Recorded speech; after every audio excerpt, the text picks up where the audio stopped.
Bob Tlazolteotl busca el Qué ricos Tlalocan. panes trajo el otro día Tlazo. Bueno, a disfrutar el último entonces. Tlaloc, tenemos que hablar.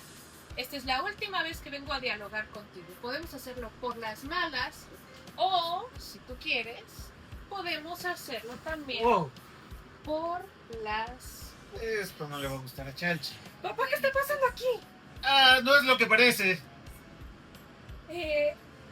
¿Mi mamá ya sabe de esto? No, y no le puedes comentar nada.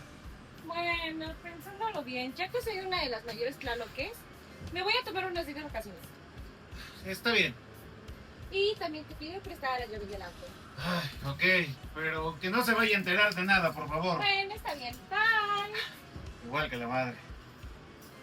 Bueno, sí, te estaba diciendo. ¡Chinescagua no senti!